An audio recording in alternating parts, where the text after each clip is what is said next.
नमस्कार मित्रों, मेरे चैनल अनहर्ड चार्म में आप सभी का पुनः स्वागत है। क्या आपने कभी कांच के गोलों के बारे में सुना है, जो चमकदार हों, बहुत खूबसूरत हों और साथ ही साथ जो रंगों से भरे हुए हों, जो भारतीय नारी की शोभा को बढ़ा रहे हों? हाँ, मैं आपसे चूड़ियों के विषय में बात कर रही हूँ। तो आज हम सभी सरोजिनी नायडू की एक बहुत खूबसूरत कविता द बेंगल सेलर को पढ़ने या समझने जा रहे हैं। ये लेक्चर मेरा हिंदी में होगा ताकि ये हिंदी भाषी विद्यार्थियों को भी आराम से समझ में आ सके, और साथ ही साथ इसका इंग्लिश वर्ज़न मैं पहले ही रिकॉर्ड करके डाल चुकी हूँ। आप उसे भी यूट्यूब चैनल पे जाकर सर्च करके पढ़ सकते हैं। तो चलिए बिना देरी के हम बहुत खूबसूरत विवरण जो सरोजिनी नायडू ने बेंगल सेलर्स का किया है उसे जानते हैं और समझने का प्रयास करते हैं। पहले मैं पंक्तियाँ पढ़ती हूँ, उसके बाद में उसे एक्सप्लेन भी करती जाती हूँ। Bangle sellers are we who bear. यहाँ पर नरेटर यानी वक्ता कह सकते हैं, स्पीकर कह सकते हैं, पोइटस कह सकते हैं। पोइटस कह रही है, क्या कह रही है? हम क्या हैं? Bangle sellers, who we are and what we bear. Bear BEAR, bear जो वर्ड है इसके बहुत सारे मीनिंग्स होते हैं। बियर यानी सहन करना भी होता है, बियर करना यानी धारण करना भी होता है। और बियर जो वर्ड है वो यदि स्पेलिंग चेंज कर दी जाए, इसमें एक अल्फ़ाबेट चेंज हो जाएगा तो ये होमोनिम एक एनिमल के रूप में भी यूज़ होता है और बियर अल्कोहल के रूप में भी यूज़ की जाती है। तो जो बच्चे अभी UG का एग्ज़ाम दे रहे हैं, होमोनिम्स के रूप में ये वर्ड यूज़ में आ सकता है यहाँ सहन करने के लिए। तो हम वो बेंगल सेलर्स हैं, वो चूड़ी वाले हैं जो सहन करते हैं, धारण करते हैं किन चीज़ों को? Our shining loads to the temple fair. Shining यानी चमकदार, लोड्स यानी भार। हमारे खुद के शाइनिंग यानी चमकदार लोड्स को टू द टेम्पल फेयर, कहाँ के लिए धारण करते हैं? टेम्पल में, फेयर के लिए। फेयर का मतलब FAIR फेयर, इसके भी बहुत सारे मीनिंग हैं। जैसे फेयर यानी गोरा भी होता है, वो फेयर यानी फेयर एंड बेसिकली जो सही होता है उसके लिए भी फेयर यूज़ किया जाता है।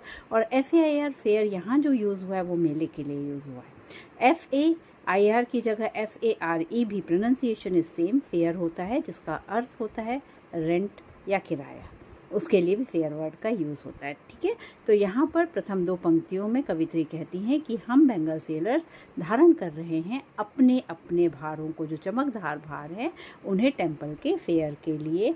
Who will buy these delicate bright, चूँकि ये चूड़ियाँ हैं नाजुक कांचों की बनी, तो कौन, डेलिकेट वर्ड का कवित्री ने यूज़ किया और कह रहा है कौन इस डेलिकेट चूड़ी को या इन चूड़ियों को, इन शाइनिंग चूड़ियों को खरीदेगा, कौन इनका बायर होगा? Then rainbow tinted circle of light, क्या कलर है इनका? रेनबो, रेनबो यानी सतरंगी, जिसमें 7 कलर एटलीस्ट हैं। इसमें कुछ टिंट हैं अलग अलग रंगों के, कुछ धब्बे भी हैं, और ये क्या कर रहे हैं? प्रकाश को परिवर्तित कर रहे हैं। प्रकाश जीवन में ऊर्जा को दिखाता है, तो ये ऊर्जावान जो चूड़ियाँ हैं जो हैप्पीनेस को प्रोवाइड कर रही हैं, आनंद दे रही हैं, इन्हें कौन खरीदेगा? Luminous token of radiant life for happy daughters and happy wives. Now he is answering, एंड वो क्या आंसर कर रहा है? ये जो हैं ये ल्यूमिनस हैं, बहुत खूबसूरत हैं, शाइनिंग करने वाली चूड़ियाँ हैं। ये टोकन है, ये रिप्रेजेंटेशन है, ये एक टिकट है किस चीज़ के लिए? प्रेम का टिकट है, ये एक टिकट है हैप्पीनेस का, आनंद का। तो ये जो चूड़ियाँ बनी है ये खूबसूरत और खुशनुमा जो डॉटर्स हैं, पुत्रियाँ हैं, उनके लिए हैं, या फिर जो वाइफ्स यानी पत्नियाँ हैं जो हैप्पी हैं, खुश मूड में हैं, उनके लिए बनाई गई हैं। तो इस प्रथम स्टैंजा में कवित्री ने बेंगल सेलर्स के बारे में बताया।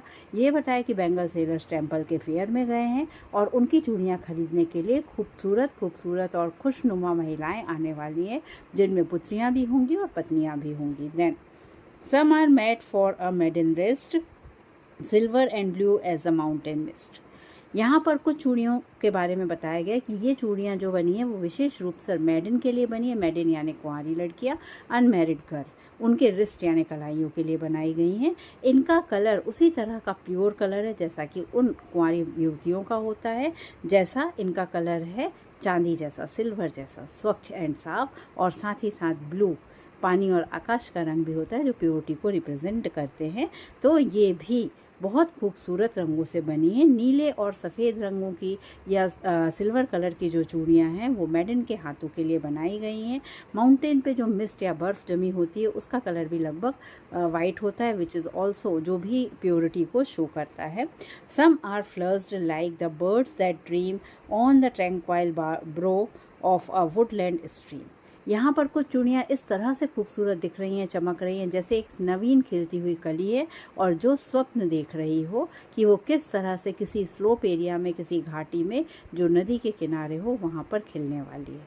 तो ये भी फिर से एक महिला के मन की ड्रीम्स को दिखाने का प्रयास किया जा रहा है, जो अनमैरिड है और जो फ्यूचर लाइफ के बारे में नए नए सपने देख रही है।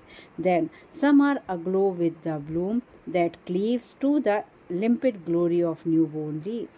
यहाँ पर कुछ अपने ही ग्लो में ग्लो कर रही हैं, चमक रही हैं, खूबसूरती से नज़र आ रही हैं, ख़ास तौर पर उस तरह से जैसे नई उत्पन्न हुई पत्तियाँ हैं जो अपने भविष्य को लेकर बहुत ज़्यादा एंथुजियास्टिक हैं, एनर्जेटिक हैं और उसके हिसाब से वो अपने आप को प्रोग्रेस कर रही हैं। तो कुछ चूड़ियों का रंग ब्लू है, कुछ का सिल्वर है, कुछ का बर्ड्स की तरह है खिलता हुआ, बहुत नाजुक कलर है, बहुत खूबसूरत कलर है और वो स्वप्न की तरह मधुर है, उस स्वप्न की तरह जो एक कुंवारी युवती अपने फ्यूचर में आने वाले जीवन के लिए देखती है।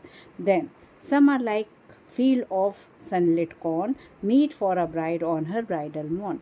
कुछ चूड़ियों का रंग कॉर्न की तरह है, मक्के की तरह है, यानी येलो कलर की है और उसके ऊपर सूर्य का प्रकाश जो कि ऑरेंज और येलो का मिक्स है वो पड़ रहा है। और ये चूड़ियाँ जो बनी हैं वो दुल्हन के लिए बनी है, ऐसी दुल्हन जिसका कल विवाह हुआ है और आज सुबह उसे रेडी होना है। तो रेडी होने के लिए इतने खूबसूरत रंगों का चयन कर रही है। ये रंग नए जीवन की ऊर्जा को दिखाते हैं। Some like the flame of her marriage fire or rich with the hue of her heart's desire. कुछ चूड़ियों का रंग उसके हृदय के इच्छाओं के अनुरूप है और कुछ चूड़ियों का रंग लाल रंग है, जैसा कि लाल और संतरे रंग का मिक्सचर है, जैसा कि यज्ञ वेदी में जलती हुई अग्नि का रहता है। बहुत खूबसूरती से सरोजिनी नायडू ने यहाँ पर हमारे यहाँ के रिचुअल्स को दिखाने का प्रयास किया है, रीति रिवाज परंपराओं को दिखाने का प्रयास किया है और महिला के मन को दिखाने का प्रयास किया है। बढ़ती हुई महिला के मन में क्या क्या इच्छाएँ होती हैं, जैसे जैसे उम्र बढ़ रही है, वो मैरिज कर रही है, तो मैरिज के बाद में उसके मन में कैसी कैसी जिज्ञासाएँ, इच्छाएँ होंगी, उन रंगों से रंगी हुई चूड़ियाँ एक ब्राइड के लिए प्रोवाइड की गई हैं। Then some are purple and gold flecked grey for she who has journeyed through life Midway.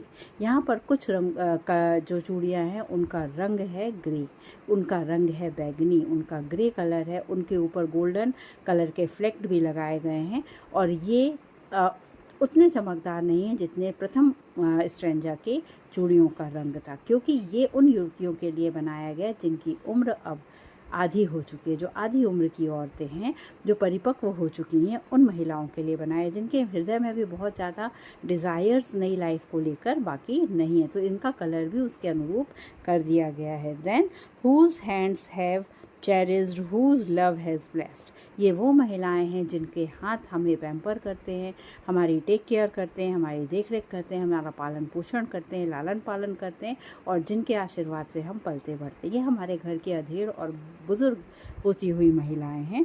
And cradled fair son on her faithful breast. ये क्या करती हैं, अपनी छाती को ही अपना झूला बना लेती हैं अपने बच्चों के लिए, अपने संतानों के लिए, और उन चूड़ियों से अपना श्रृंगार करती हैं जो उनके लिए बनाई गई। यानी ये चूड़ियों का रंग यहाँ डिफाइन कर रहा है, एक तो उद्धस होता हुआ कलर दिखा रहा है, ऐसा कलर जो फेंट हो रहा है, तो जितना चमक था उतना व्यक्ति फ्रेश था, और जैसे जैसे लाइफ आगे बढ़ती जा रही है वो पहले बहुत चमकदार हो रही है और धीरे धीरे धूमिल होती जा रही है। तो उन चीज़ों को यहाँ पर चूड़ियों के द्वारा प्रेजेंट किया गया है। And serve her household in fruitful pride.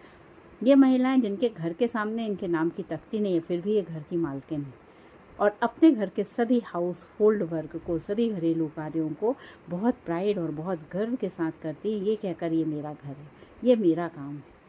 तो उनके जीवन में कैसी चूड़ियाँ हैं, ग्रे कलर की, पर्पल कलर की, बैगनी कलर की, कुछ उद्धसी होती हुई चूड़ियाँ जिनमें बहुत ज़्यादा चमक, बहुत ज़्यादा कारीगरी नहीं की गई है। Then and worship the gods at her husband side.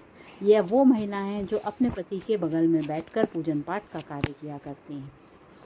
यहाँ पर भी इस स्टैंजा में भी सरोजिनी नायडू ने अगेन वापस से हमें भारत की संस्कृति के बारे में बताया है, जहाँ उन्होंने महिलाओं की स्थिति को एक और दिखाने का प्रयास किया है कि महिला जब छोटी होती है, बच्ची होती है, नव युवती होती है, तो किस तरह से जिज्ञासु होती है, उसको कितने सुंदर सुंदर कलर अच्छे लगते हैं। जब वो कुंवारी होती